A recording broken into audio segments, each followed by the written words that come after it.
Hello दोस्तों, कैसे हो आप सब। आप सभी को प्यार भरा नमस्कार। और आज टीजीटी लेवल का जो पेपर आया है वो बहुत ही कॉमन पार्ट है, वो बहुत इजी है।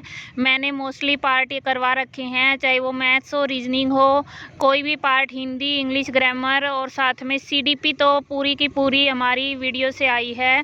अब स्टार्ट करते हैं इसका सॉल्यूशन।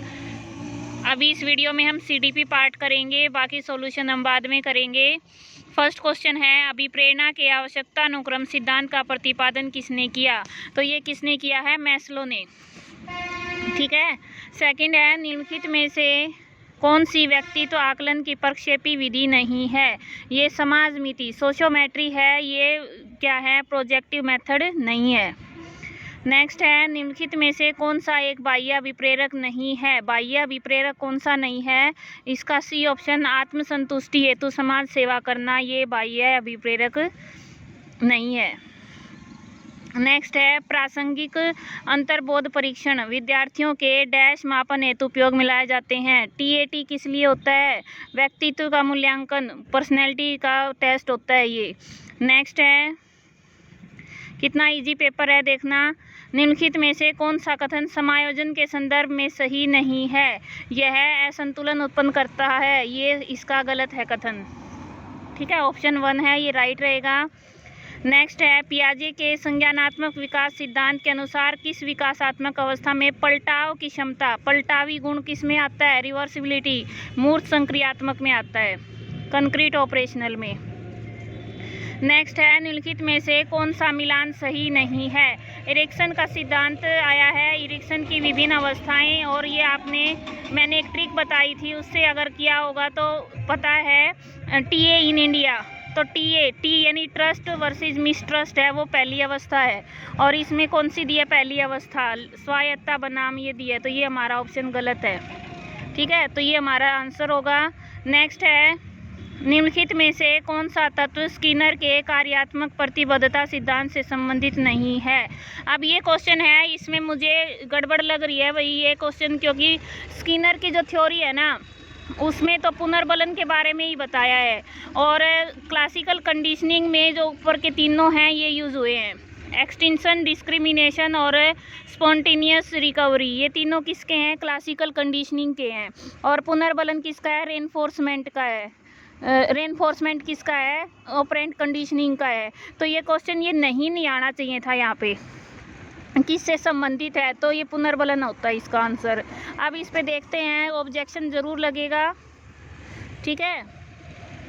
नेक्स्ट है, निम्नलिखित में से कौन सा कथन अभिवृत्ति के संदर्भ में सही नहीं है। एटीट्यूड के विषय में, एटीट्यूड जन्मजात अर्जित दोनों होता है, ये भी सही है।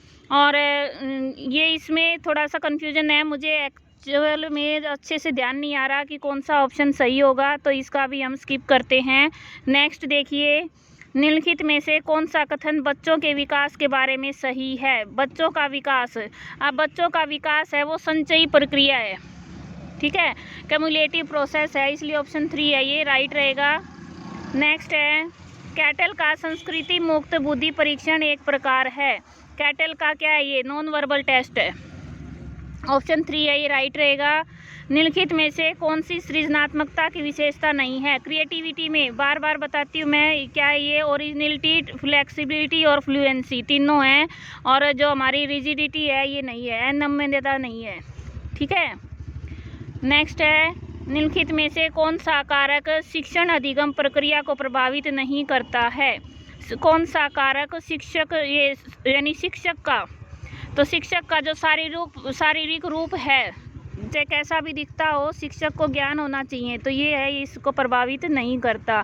आज थोड़ा शोर शराबा है, मैं मार्केट गई हुई हूँ और हमारे घर में शादी है, इसलिए थोड़ा सा बिजी हूँ।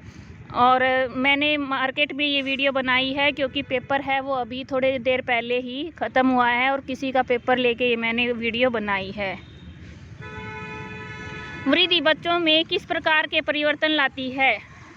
संरचनात्मक, स्ट्रक्चरल और फंक्शनल दोनों लाती है, तो ऑप्शन सी राइट रहेगा।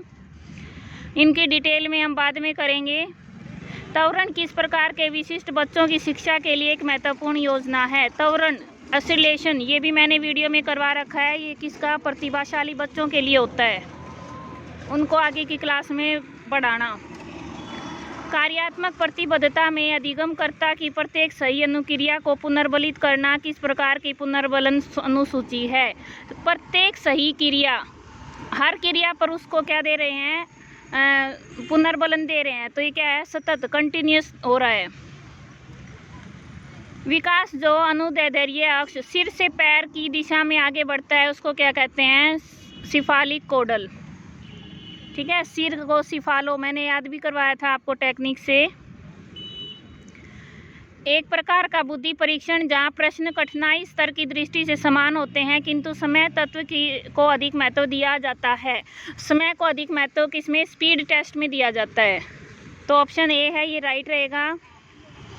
नेक्स्ट है, निम्नलिखित में से कौन सी व्यक्तित्व आकलन की व्यक्तिनिष्ठ विधि नहीं है? पर्सनैलिटी की सब्जेक्टिव मेथड कौन सा नहीं है? शब्द साचर्य, ये क्या है? प्रोजेक्टिव मेथड है।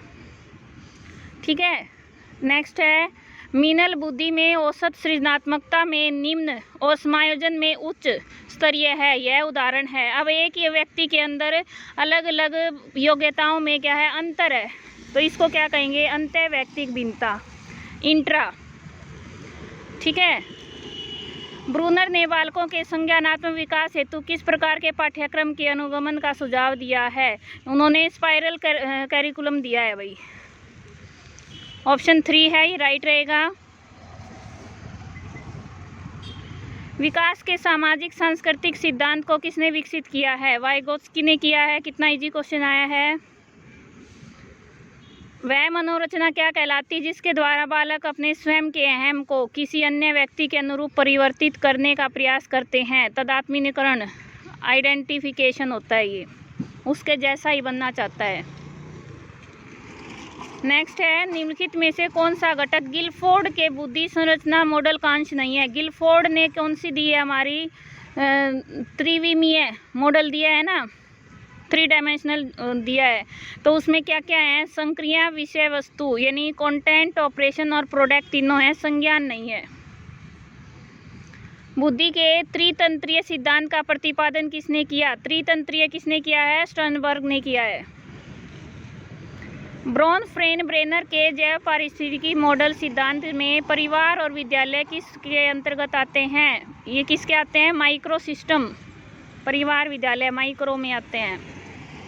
निम्नलिखित में से कौन सा युग्म सही नहीं है? पियाजे की थ्योरी है, उसको संज्ञानात्मक विकास कॉग्निटिव डेवलपमेंट थ्योरी कहते हैं। बंडूरा की सोशल लर्निंग थ्योरी है।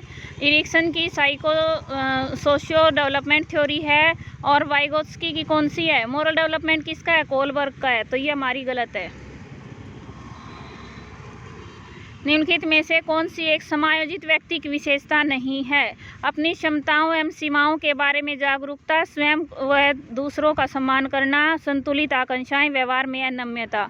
ये है, ये इसका ऑप्शन 4 है, ये आंसर रहेगा।